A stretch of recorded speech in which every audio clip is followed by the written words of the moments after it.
네, 일단 나이스에 있는 파일을 다운받아서 주간 식단 조리 방법 지시서, 그 다음에 이제 식재료 검수를 이제 다 올리시게 되면 이제 CCP 이쪽에 이제 입력하는 곳이잖아요. 그럼 이제 CCP 1을 선택하시게 되면 이런 식으로 그날에 해당하는 날짜에 식단이 뜨게 됩니다. 그러면 여기에서 이제 식단이 나왔으니까 그 CCP 분류를 해주셔야 되잖아요. 하시는 방법은 간단해요. 어렵지 않습니다. 기장밥이니까 밥국인지 김치과일 후식용 가공 완제품인지 열장 음식인지 아니면 위에 해당이 안 되는지 선택만 하시면 돼요. 기장밥이니까 밥국에 선택을 하시게 되면 CCP로 분류가 되고요. 그 다음에 콩나물 오징어 국이다 하면 국이니까 국 선택하시면 되고, 그 다음에 감자 찐만두다 그러면은 얘는 열장이 되겠네요. 열장 음식으로 하시는 거고, 오리 주물럭이다 하면 얘도 마찬가지로 열장 음식 이렇게 선택만 해주시면 됩니다. 두부구이 양념장 구이니까 일단은 열장으로 이제 간단하게 일단 먼저 설명드릴게요. 그 다음에 배추김치다 그러면 김치과일 후식용 가공 완제품. 그 다음에 요구르트다 그러면 얘도 마찬가지로 후식용 가공 완제품이니까 선택을 해주시면 되세요. 이렇게 선택을 해주시게 되면 밑에 보시는 것처럼 이렇게 CCP가 자동으로 분류가 됩니다. 그리고 이제 분류가 되시게 되면 이제 간혹 보면은 이제 얘가 CCP 오늘 아닌 것 같아 라고 하시게 되면 밑에 하단을 선택을 하실 때마다 이렇게 바뀝니다. 그래서 그 판단하에 이제 맞는 거로다가 변경을 하시고 이제 저장을 하시게 되면 그런 식으로 저장이 되고요.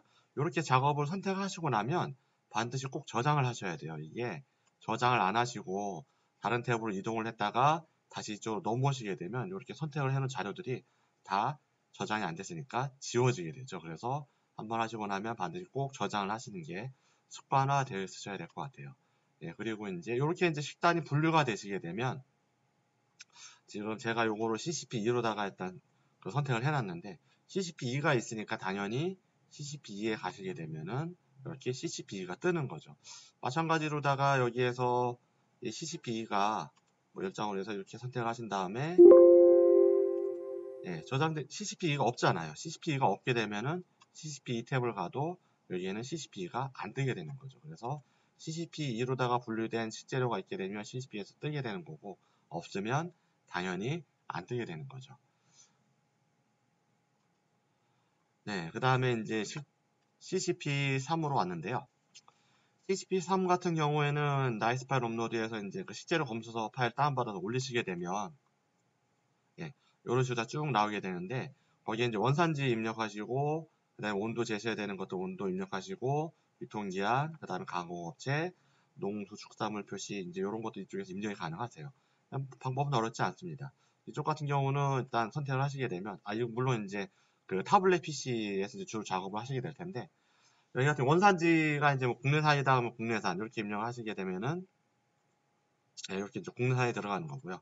만약에 뭐 어디 뭐 안동에서 왔다 하면 안동 아니면은 뭐 대만에서 왔다 하면 대만 이렇게 선택을 하셔도 되고요. 아니면 쓰셔도 돼요.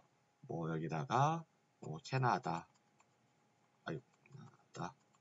이렇게 쓰신 다음에 저장을 하시게 되면 이렇게 물론 이제 타블렛 PC로다가 그 거기에는 같이 펜으로다가 이제 기록을 하시게 되면 더 예쁘게 써주시겠죠. 그리고 이제 온도를 재신다 그러면 여기에서 선택을 하시게 되면 온도계에 이 식재료가 바로 띵동하고 뜹니다. 그래서 온도를 측정을 하시고 전송을 하시게 되면 온도가 바로 들어오게 되고요.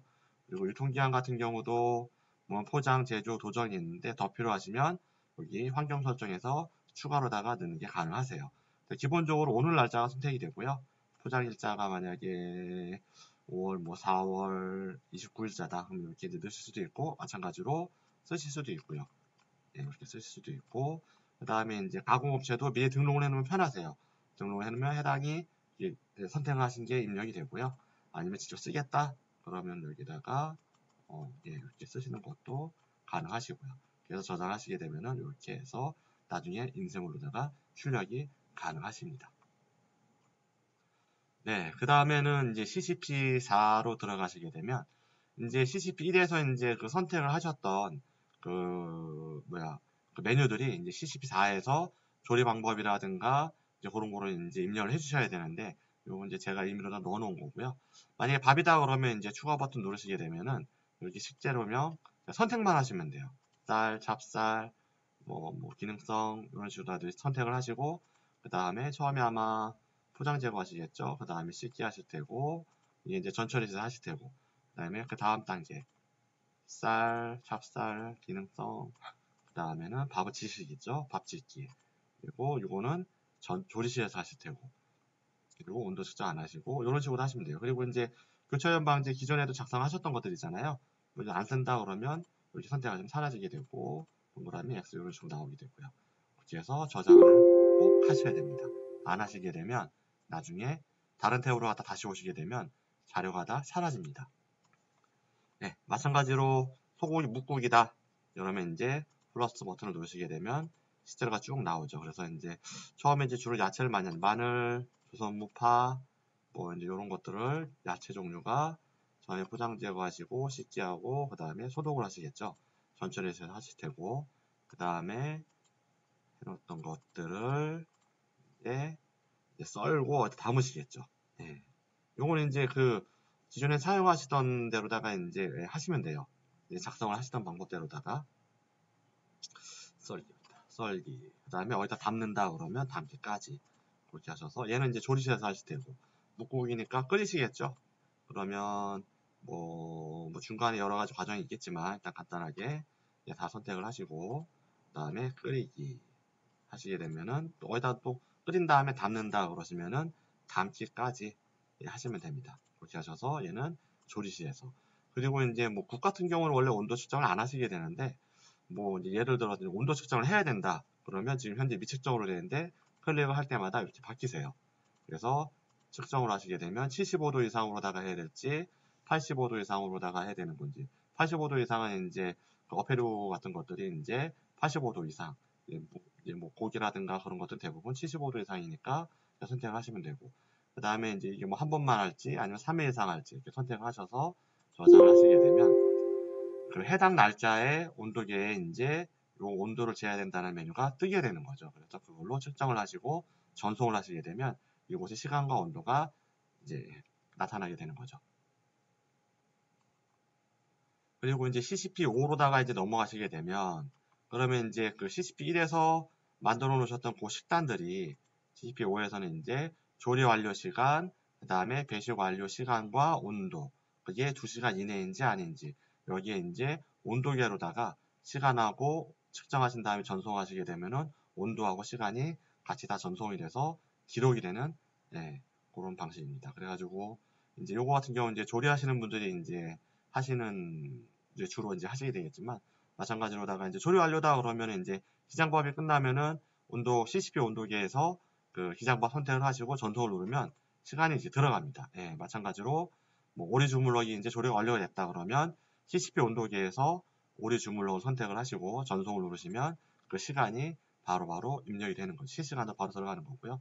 마찬가지로 배식 완료다 그러면은 이제 기장밥이 이제 다 조리가 완료가 되고 이제 배식이 끝난 다음에 온도를 재시고 그 다음에 이제 시간도 기록을 하셔야 되잖아요. 그래서 그 CCP 온도계에서 온도 측정 후 전송을 누르시게 되면 온도를 측정한 그 시간과 온도가 전송이 돼서 이곳에 이제 기록이 되는 거죠.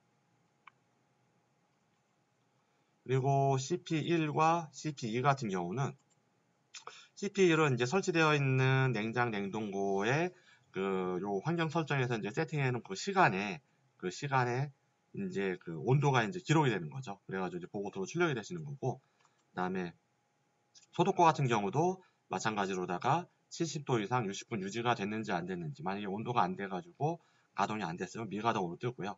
그다음에 70도 이상 넘어가서 60분 유지가 되면 가동해서 몇 도로다가 얼마 동안 유지가 됐는지가 이제 표시가 돼서 요것은 이제 여기에 이제 표시가 되는 그런 부분이 되겠습니다.